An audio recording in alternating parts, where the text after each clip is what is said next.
اعوذ باللہ من الشیطان الرجیم بسم اللہ الرحمن الرحیم۔ سورہ احقاف مکی۔ حامیم۔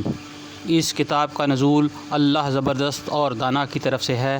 ہم نے زمین اور آسمان کو اور ان ساری چیزوں کو جو ان کے درمیان ہیں برحق اور ایک مدت خاص کے تعین کے ساتھ پیدا کیا ہے، مگر یہ کافر لوگ اس حقیقت سے منہ موڑے ہوئے ہیں جس سے ان کو خبردار کیا گیا ہے۔ اے نبی صلی اللہ علیہ وآلہ وسلم، ان سے کہو، کبھی تم نے آنکھیں کھول کر دیکھا بھی ہے کہ وہ ہستیاں کیا جنہیں تم خدا کو چھوڑ کر پکارتے ہو، ذرا مجھے دکھاؤ تو صحیح کہ زمین میں انہوں نے کیا پیدا کیا ہے، کیا آسمان کی تخلیق و تدبیر میں ان کا کوئی حصہ ہے؟ اس سے پہلے آئی ہوئی کوئی کتاب کا کوئی بقیہ ان عقائد کے ثبوت میں تمہارے پاس ہو تو وہی لے آؤ اگر تم سچے ہو۔ آخر اس شخص سے زیادہ بہکا ہوا انسان اور کون ہوگا جو اللہ کو چھوڑ کر ان کے پکارے جو قیامت تک اسے جواب نہیں دے سکتے، بلکہ اس سے بھی بے خبر ہیں کہ پکارنے والے ان کو پکار رہے ہیں، اور جب تمام انسان جمع کیے جائیں گے اس وقت وہ اپنے پکارنے والوں کے دشمن اور ان کی عبادت کے منکر ہوں گے۔ ان لوگوں کو جب ہماری طرف ہماری صاف صاف آیات سنائی جاتی ہیں اور حق ان کے سامنے آ جاتا ہے تو یہ کافر لوگ اس سے متعلق کہتے ہیں کہ یہ تو کھلا جادو ہے۔ کیا ان کا کہنا یہ ہے کہ رسول اللہ صلی اللہ علیہ وآلہ وسلم نے اسے خود گھڑ لیا ہے؟ ان سے کہو، اگر میں نے اسے خود گھڑ لیا ہے تو تم مجھے خدا کی پکڑ سے کچھ بھی نہیں بچا سکو گے۔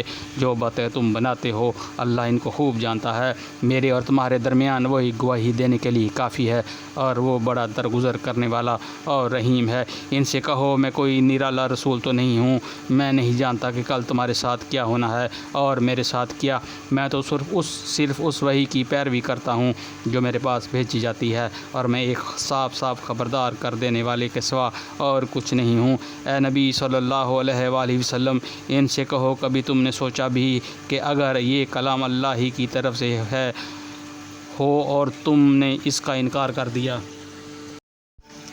تو تمہارا کیا انجام ہوگا؟ اور اس جیسے کلام پر تو بنی اسرائیل کا ایک گواہ شہادت بھی دے چکا ہے، وہ ایمان لے آیا اور تم اپنے گمنڈ میں پڑے رہے۔ ایسے ظالموں کو اللہ ہدایت نہیں دیا کرتا۔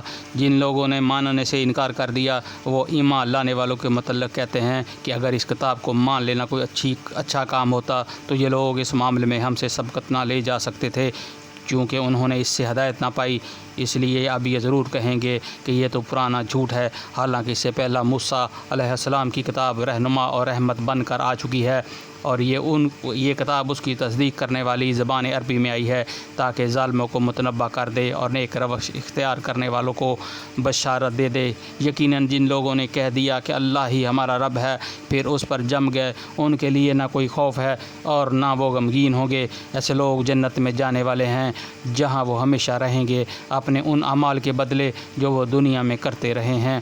ہم نے انسان کو ہدایت کی کہ وہ اپنے والدین کے ساتھ نیک برتاؤ کرے۔ اس کی ماں نے مشقت اٹھا کر اسے پیٹ میں رکھا اور مشقت اٹھا کر ہی اس کو جنا، اور اس کے حمل اور دودھ چھڑاتے ہی 30 مہینے لگ گئے، یہاں تک کہ وہ اپنی پوری طاقت کو پہنچا اور 40 سال کا ہو گیا۔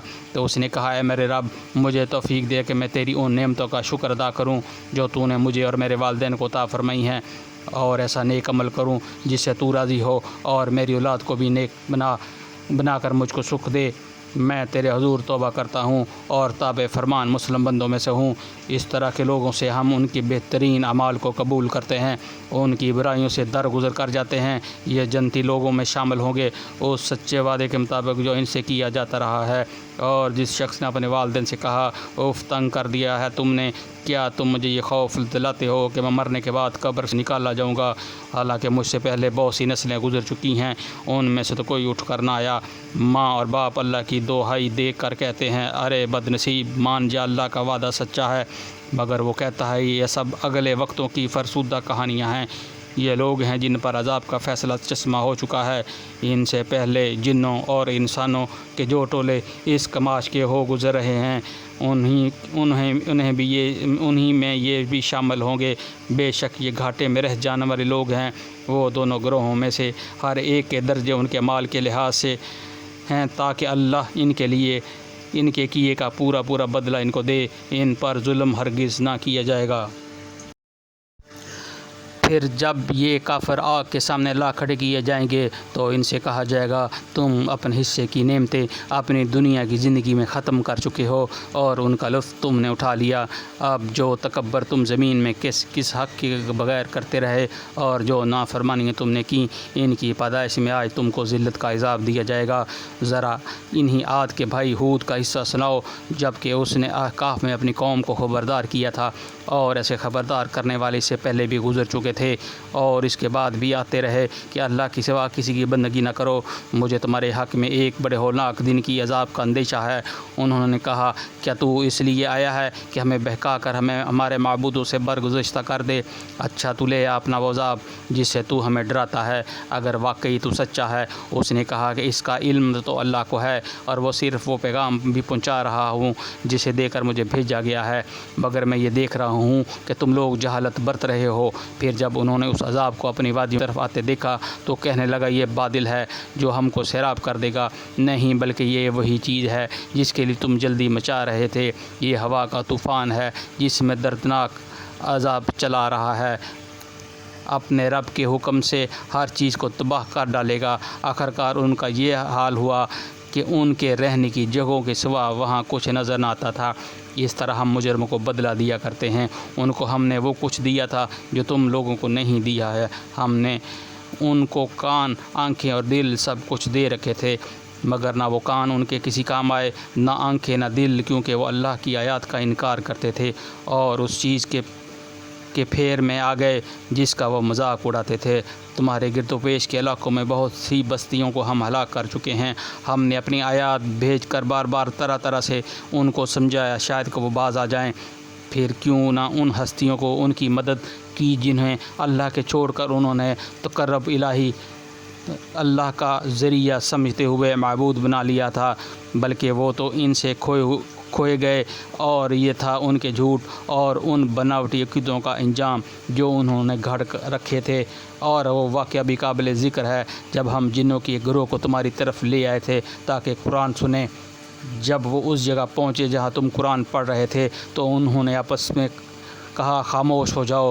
پھر جب وہ پڑھا جا چکا تو وہ خبردار کرنے والے بن کر اپنی قوم کی طرف پلٹے. انہوں نے جا کر کہا اے ہماری قوم کے لوگوں، ہم نے ایک کتاب سنی ہے جو موسیٰ علیہ السلام کے بعد نازل کی گئی ہے، تصدیق کرنے والی ہے، اپنے سے پہلے آئی ہوئی کتابوں کی رہنمائی کرتی ہے حق اور راہ راست کی طرف. اے ہماری قوم کے لوگوں، اللہ کی طرف بلانے کی دعوت قبول کر لو اور اسی پر ایمان لے آؤ. اللہ تمہارے گناہوں سے درگزر فرمائے گا اور تمہیں عذاب علیم سے بچا دے گا. اور جو کوئی اللہ کے داعی کی بات نہ مانے وہ نہ زمین میں خود کو بل بوتا رکھتا ہے کہ اللہ کو زج کر دے اور نہ اس کو کوئی ایسا حامی اور سرپرست ہیں کہ اللہ سے اس کو بچا لیں. ایسے لوگ کھلی گمراہی ہی میں پڑے ہوئے ہیں.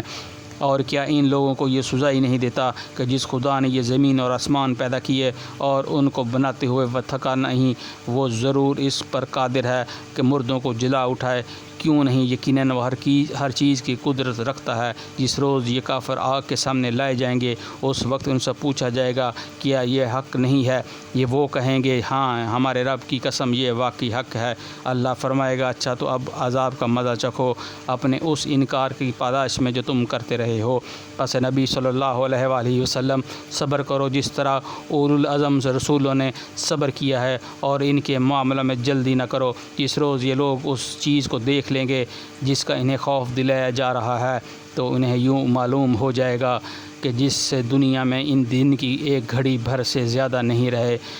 بات پہنچا دی گئی، اب کیا نافرمان لوگوں کے سوا اور کوئی ہلاک ہوگا. صدق اللہ العظیم.